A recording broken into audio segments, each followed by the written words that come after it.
Assalamualaikum warahmatullahi wabarakatuh. Kami dari kelompok 9 akan mempresentasikan makalah kelompok kami, di mana saya Suci Endrizal NIM 21 20232 akan mempresentasikan bagian yang A, yaitu mengenai pengertian alat dan media pendidikan.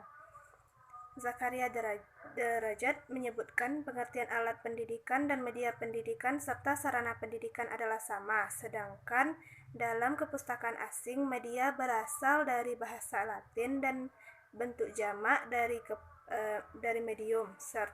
Secara harfiah berarti perantara atau pengantar. Media merupakan perantara atau pengantar pesan dari pengirim kepada penerima. Banyak terdapat batasan rumusan para ahli tentang media, seperti yang dikemukakan oleh Gagne. Media adalah berbagai jenis komponen dalam lingkungan siswa yang dapat merangsangnya untuk belajar. Brings mendefinisikan segala bentuk fisik yang dapat menyajikan pesan yang dapat merangsang siswa untuk belajar. Dari dua definisi ini tampak pengertian media mengacu pada penggunaan alat yang berupa benda untuk membantu proses penyampaian pesan. Dalam praktik pendidikan, istilah alat pendidikan sering diidentikan dengan media pendidikan, walaupun sebenarnya pengertian alat pendidikan lebih luas daripada media. Media pendidikan merupakan alat, metode, dan teknik yang digunakan dalam rangka meningkatkan efektivitas komunikasi dan interaksi antara guru dan siswa dalam proses pembelajaran. Lebih jauh dari itu, Vernos, sebagaimana yang diperpopulerkan oleh Zakaria Derajat, menyebutkan bahwa media pendidikan adalah sumber belajar dan dapat juga diartikan dengan manusia dan benda atau peristiwa yang membuat kondisi siswa memperoleh ilmu pengetahuan, keterampilan, atau sikap. Baiklah, sekian presentasi dari saya. Assalamualaikum warahmatullahi wabarakatuh. Assalamualaikum warahmatullahi wabarakatuh. Perkenalkan, nama Ananda Fadil Ramadan, NIM 21 Baiklah, di sini Ananda akan menjelaskan materi bagian B, yaitu klasifikasi media dan alat pendidikan. Media dan alat pendidikan mencakup pengertian yang luas, yang di dalamnya termasuk benda seperti ruangan kelas dan seisinya, dan juga non-benda, misalnya berupa situasi pergaulan, perintah, bimbingan, teguran, ganjaran, tugas, ataupun hukuman. Yang pertama yaitu keteladanan. Manusia membutuhkan sosok yang bisa membimbing manusia ke arah kebenaran.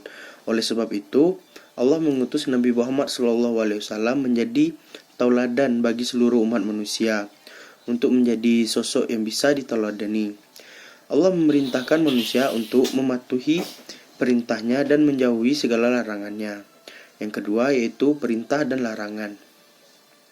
Setiap muslim memiliki tugas dan tanggung jawab yang diberikan oleh Allah Subhanahu wa taala. Perintah adalah suatu keharusan untuk melakukan sesuatu. Begitupun dengan peserta didik. Suatu perintah akan mudah ditaati oleh peserta didik jika pendidik sendiri menaati peraturan-peraturan tersebut. Atau apa yang dilakukan oleh pendidik menjadi tauladan bagi peserta didik. Sementara larangan adalah keharusan untuk tidak melakukan sesuatu yang merugikan, baik itu bagi peserta didik maupun itu pendidik.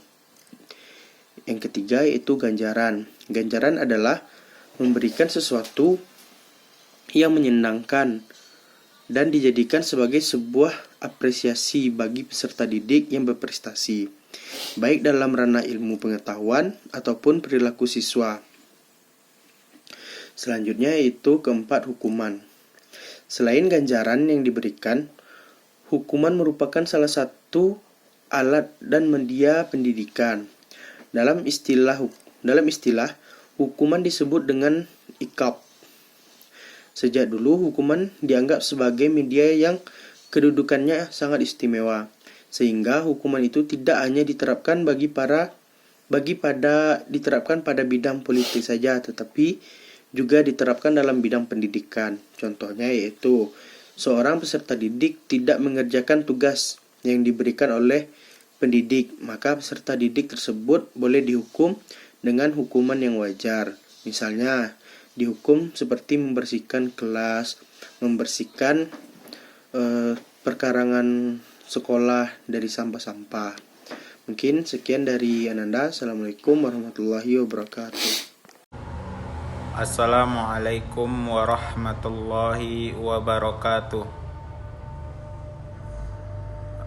Perkenalkan, nama Ananda Marofis Oktareza, NIM 2120215. Di sini saya akan menyampaikan hasil diskusi makalah kami dari kelompok 9 yang bagian C, yaitu sarana dan media pendidikan efektif dalam proses belajar mengajar. Ada banyak faktor mempengaruhi tercapainya tujuan pembelajaran, diantaranya pendidikan, peserta didik, lingkungan, metode atau teknis, serta media atau alat pembelajaran. Pada kenyataannya, apa yang terjadi dalam pembelajaran seringkali terjadi proses pengajaran berjalan dan berlangsung tidak efektif. Banyak waktu, tenaga dan biaya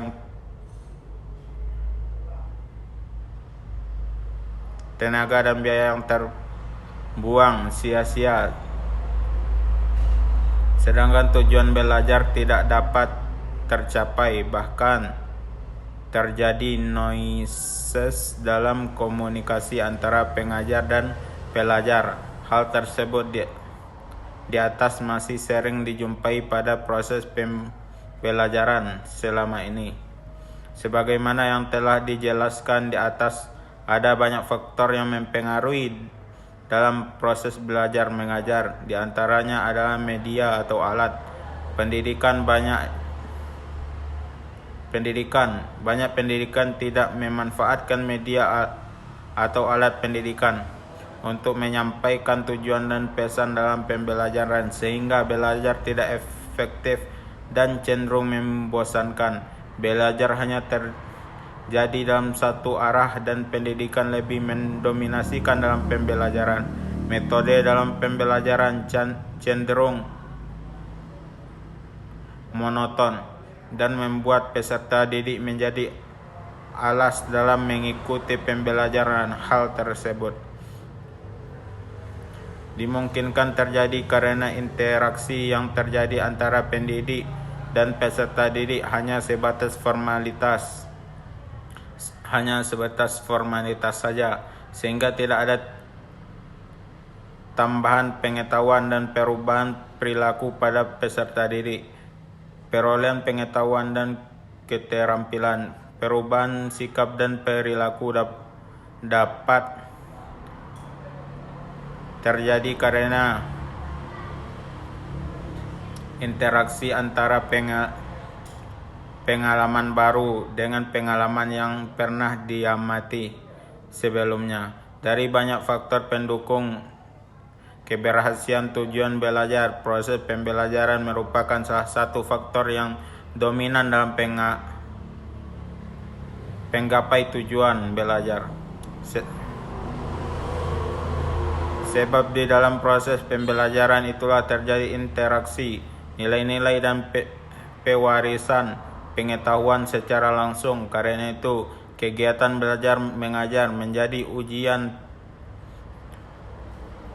ujung tombak untuk terciptanya pewarisan nilai dan pengetahuan tersebut. Untuk itu perlu sekali dalam proses belajar mengajar menciptakan suatu yang kondusif agar pembelajar dapat berlangsung aktif,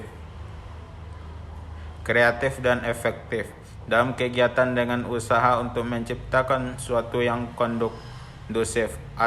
Alat atau media pembelajaran mempunyai peran yang sangat penting. Serba alat atau media pendidikan merupakan sarana yang membantu proses pembelajaran, terutama yang berkaitan dengan ide pendengaran dan penglihatan. Adanya media pembelajaran bahkan dapat mempercepat proses belajar mengajar menjadi efektif dan efisien dalam suasana yang kondusif, karena dapat membuat pemaham peserta didik lebih cepat. Dengan adanya media pembelajaran, maka tradisi lisan dan tulisan dalam proses pembelajaran dapat diperkaya dengan berbagai media pengetahuan. Dengan tersedianya alat pengajaran, guru pendidik dapat menciptakan berbagai situasi kelas,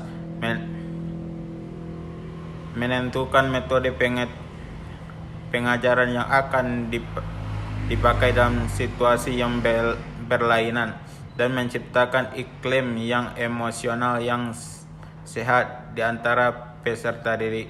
Bahkan alat atau media pembelajaran ini selanjutnya dapat membantu guru membawa dunia luar ke dalam kelas dengan abstrak dan asing.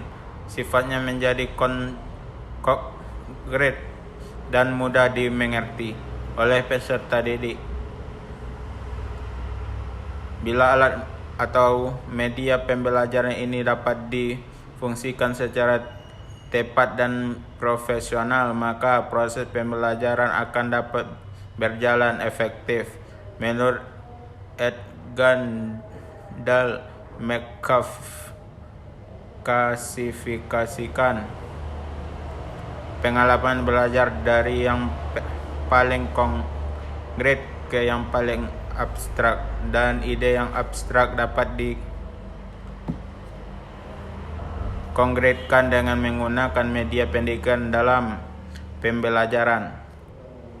5. Media pendidikan dapat dijadikan sebagai strategi pembelajaran yang efektif untuk mencapai tujuan belajar dalam kegiatan belajar mengajar, asalkan pemilihan dan penggunaan alat atau media pengajarannya tepat. Demikianlah yang dapat saya sampaikan. Wabillahi taufik wal hidayah. Assalamualaikum warahmatullahi wabarakatuh.